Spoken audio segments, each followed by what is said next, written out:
ఉన్నారు? అందరూ బాగుండాలి, అందులో నేను కూడా ఉండాలని మనస్ఫూర్తిగా కోరుకుంటున్నాను. ఎవరైతే ఫస్ట్ టైం మన ఛానల్కి వచ్చారో సబ్స్క్రైబ్ చేసుకోండి. అలానే వీడియోని ఎక్కడ స్కిప్ చేయకుండా ఎండ్ వరకు చూడండి. ఎందుకంటే ఈరోజు ట్రెండింగ్ టాపిక్తో మీ ముందుకు వచ్చాను కాబట్టి వీడియోని ఎక్కడ స్కిప్ చేయకుండా ఎండ్ వరకు చూస్తేనే మీకు క్లియర్గా అర్థమవుతుంది. కాబట్టి వీడియోని ఎక్కడ స్కిప్ చేయకుండా ఎండ్ వరకు చూడండి. చూడగానే perfect couple, made for each other అని ప్రతి ఒక్కరు అనుకునే కపుల్ నాగ చైతన్య, సమంత. వీళ్ళిద్దరూ చాలా ఇయర్స్ లవ్ చేసుకున్నారు, కలిసి మూవీస్ చేశారు, అదేవిధంగా రిలేషన్లో ఉన్నారు, ఒకరినొకరు చాలా బాగా అర్థం చేసుకున్నారు. ఆ తర్వాత ఇద్దరు వాళ్ళ ఫ్యామిలీ మెంబర్స్ని ఒప్పించి చాలా గ్రాండ్గా మ్యారేజ్ అయితే చేసుకున్నారు. ప్రపంచం మొత్తం ఈ జంటను చూసి చాలా హ్యాపీగా ఫీల్ అయ్యారు.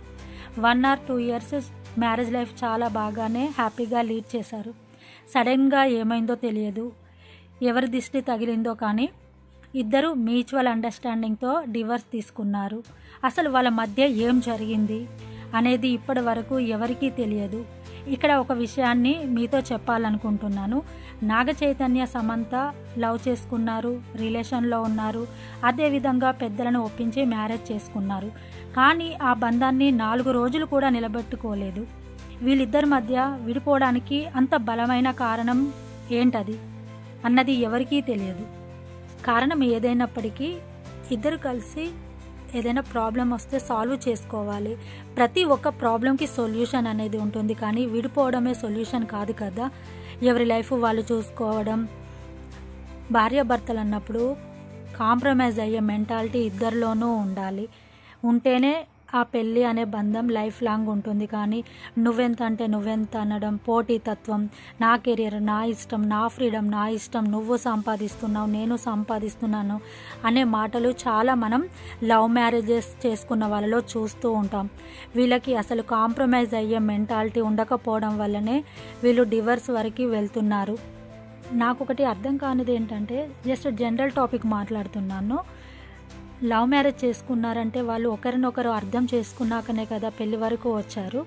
అలాంటప్పుడు వాళ్ళు అర్థం చేసుకున్న దానికి వాల్యూ ఏముంది? డివోర్స్ వరకు ఎందుకు వెళ్తున్నారో నాకైతే అసలు అర్థం కావట్లేదు. వాళ్ళు పెంచుకున్న ప్రేమ ఏమవుతుంది? అసలు వాళ్ళు విడిపోయే ముందు వాళ్ళకి అన్ని సంవత్సరాలు వాళ్ళు ప్రేమించుకున్న ఆ ప్రేమ గుర్తు రావడం లేదా, వాళ్ళ మెమొరీస్ గుర్తు రావడం లేదో ఏంటో నాకైతే అర్థం కావట్లేదు.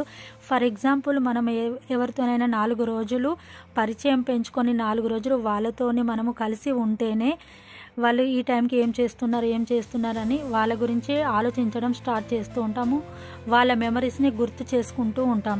అలాంటిది వీళ్ళు ఇన్ని సంవత్సరాలు ప్రేమించుకొని ఆ బంధాన్ని ఒక్కసారి కూడా వీళ్ళకి అసలు గుర్తు రాదా? అసలు వాళ్ళు కలిసి ఉన్న మెమరీస్ని గుర్తొచ్చినా కూడా వాళ్ళకి అసలు విడిపోవడానికి మనసు అనేది ఎలా వస్తుందో నాకైతే అర్థం కావట్లేదు.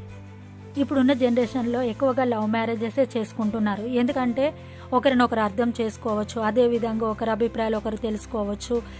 ఫర్దర్గా మనం మ్యారేజ్ అయ్యాక ఎలాంటి ప్రాబ్లమ్స్ రాకూడదని చెప్పేసి ఎక్కువగా లవ్ మ్యారేజెసే చేసుకుంటున్నారు. బట్ అరేంజ్డ్ మ్యారేజెస్ కన్నా లవ్ మ్యారేజెసే ఎక్కువగా ఫెయిల్యూర్ అవుతున్నాయి. రీజన్ ఏంటంటే కాంప్రమైజ్ అయ్యే మెంటాలిటీ వాళ్ళలో లేకపోవడం వల్ల. ఒకప్పుడు మన అమ్మ వాళ్ళ జనరేషన్లో అసలు డివోర్స్ అనే మాట ఎక్కడన్నా విన్నామా చెప్పండి? అసలు ఎవరన్నా డివోర్స్ తీసుకున్నట్టు కానీ ఆ మాటను ఎక్కడన్నా విన్నామా? వినలేదు. ఎందుకు వినలేదు? అప్పట్లో వాళ్ళు ఏంటంటే సంసారం అంటే సర్దుకుపోవడం అనుకున్నారు కాబట్టి, వివాహ బంధానికి రెస్పెక్ట్ ఇచ్చారు కాబట్టి అప్పుడు ఎవరు డివోర్స్ వరకు వెళ్ళలేదు. సంసారం అంటే సర్దుకుపోవడం. ఏ ప్రాబ్లం వచ్చినా భార్యకి భర్త తోడుండేవాడు, భార్యకి భర్త, భర్తకి భార్య తోడుండేవాళ్ళు. ఏ ప్రాబ్లం వచ్చినా సాల్వ్ చేసుకునే వాళ్ళు ఇద్దరు కలిసి. కానీ నువ్వెంత అంటే నువ్వెంత అని గొడవలు ఆడుకుంటూ చిన్న వాటికి గొడవలు పెద్దగా చేసుకొని డివోర్స్ వరకు వెళ్ళకపోయేవాళ్ళు. సంసారం అంటే సర్దుకుపోవడం అని వాళ్ళు భావించారు. వివాహ బంధానికి రెస్పెక్ట్ ఇచ్చారు కాబట్టి అరేంజ్డ్ మ్యారేజెస్లో అసలు ఫెయిల్యూర్స్ అనేటివే ఉండకపోయేటివి. కానీ ఇప్పటి జనరేషన్లో లవ్ మ్యారేజెస్ ఎంత చేసుకుంటున్నారో అంత వాళ్ళలో గొడవలు కూడా అంతే ఎక్కువగా ఉంటున్నాయి. కాంప్రమైజ్ అయ్యే మెంటాలిటీ లేకపోవడం వల్ల, అర్థం చేసుకునే మెంటాలిటీ లేకపోవడం వలన ఇప్పటి జనరేషన్ ఎలా ఉందంటే డ్రెస్ మార్చినంత ఈజీగా పార్ట్నర్ని మార్చేస్తున్నారు. డివోర్స్ అంటే ఒక ఫ్యాషన్ అయిపోయింది చెప్పాలంటే. చిన్న గొడవలకే విడిపోవడం, విడాకుల వరకు వెళ్తూ ఉన్నారు. కొంతమంది 1 or 2 yearsకే విడిపోతున్నారు, విడాకులు తీసుకుంటున్నారు. అసలు వాళ్ళ ఫ్యూచర్ ఇంకా ముందుకు వెళ్ళక ముందుకే వాళ్ళకి అప్పటికే చిన్న చిన్న గొడవలకే వాళ్ళు విసుకెత్తిపోయి డివర్స్ వరకు వెళ్తున్నారు. అసలు వాళ్ళ లైఫ్ని సగంలో సగం కూడా ఇద్దరు కలిసి జీవించక ముందుకే వాళ్ళు మధ్యలోనే వదిలేస్తున్నారు ఆ బంధాన్ని. ఇంకొంతమంది పెళ్ళయ్యాక పిల్లలయ్యాక కూడా డివర్స్ తీసుకుంటూ ఉన్నారు. ఎవరి లైఫ్ వాళ్ళు చూసుకుంటున్నారు. భార్య ఒక లైఫ్ చూసుకుంటుంది, భర్త ఒక లైఫ్ చూసుకుంటున్నాడు. కానీ వాళ్ళ పిల్లల యొక్క ఫ్యూచర్ పైన ఎఫెక్ట్ పడుతుందని ఎవరూ ఆలోచించట్లేదు. వాళ్ళ పిల్లల ఫ్యూచర్ గురించి ఆలోచించట్లేదు. ఎవరి లైఫ్ వాళ్ళు చూసుకుంటున్నారు. కానీ ఆ పిల్లలు ఎంత బాధపడతారన్నది ఆలోచించడం లేదు. తోటి పిల్లల్ని చూసి వాళ్ళ అమ్మానాన్నలతో హ్యాపీగా ఉన్నప్పుడు ఈ పిల్లల యొక్క మనసు ఎంత బాధపడుతున్నదన్నది అర్థం చేసుకోవట్లేదు. మీకు మీరు అవసరం కాకపోవచ్చు, కానీ మీ పిల్లలకి అమ్మ ఉండాలి, నాన్న ఉండాలి. ఇద్దరు కలిసి ఉంటేనే వాళ్ళకి హ్యాపీ కదా. మమ్మీ డాడీ ఇద్దరు కలిసి ఉంటేనే వాళ్ళు హ్యాపీగా ఫీల్ అవుతారు. మీరు విడిపోతే మీ లైఫ్ మీరు చూసుకుంటున్నారు, కానీ మీ పిల్లల లైఫ్ గురించి మీరు ఆలోచించండి ఒక్కసారి. వివాహ బంధాన్ని ఈజీగా తీసుకుంటున్నారు. పరాయి దేశం వాళ్ళు మన వివాహ వ్యవస్థకి పాదాభివందనం చేస్తుంటే మన వాళ్ళు మాత్రం భ్రష్టు పట్టిస్తున్నారు వివాహ వ్యవస్థకి. చెప్పాలంటే సంసారం అంటేనే సర్దుకుపోవడం కానీ విడిపోవడం, విడాకుల వరకు వెళ్ళడం కాదు. ప్రతి ఒక్క భార్యాభర్తలకి గొడవలు అనేటివి వస్తూనే ఉంటాయి. కష్టాలు సుఖాలు ఉంటేనే ఆ లైఫ్ బాగుంటుంది. కాబట్టి మీకు గొడవలు వచ్చినా సమస్యలు వచ్చినా ఒకరికొకరు అండగా ఉండి ఆ ప్రాబ్లమ్ని సాల్వ్ చేసుకోవాలి, కానీ విడిపోవడం కాదు, ఎవరి లైఫ్ వాళ్ళు చూసుకోవడం కాదు. ఇద్దరు కలిసి సర్దుకుపోవాలి, ఒకరికొకరు రెస్పెక్ట్ ఇచ్చుకోవాలి, ఒకరి మాటకు ఒకరు విలువనివ్వాలి. అప్పుడే ఆ సంసారం బాగుంటుంది, మీతో పాటు మీ ఫ్యామిలీ కూడా బాగుంటుంది. సో ఇంకా టాపిక్లోకి వెళ్ళిపోదాం. సోషల్ మీడియాలో హల్చల్ చేస్తున్న న్యూస్ ఏంటంటే నాగ చైతన్య శోభితాల ఎంగేజ్మెంట్. ఈ విషయాన్ని నాగార్జున గారు సోషల్ మీడియాలో కొన్ని ఫొటోస్ని షేర్ చేశారు.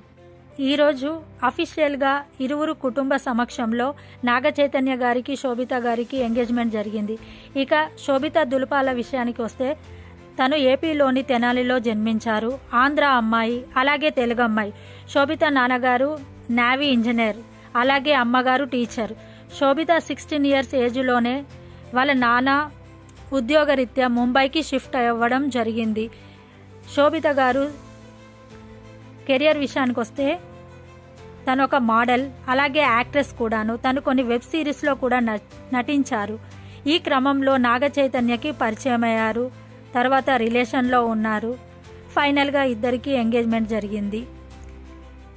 నాగ చైతన్య గారికి ఈ రెండో పెళ్ళైనా కలిసి రావాలని, నాగ చైతన్య శోభిత గారి మ్యారేజ్ లైఫ్ హ్యాపీగా ఉండాలని కోరుకుందాం.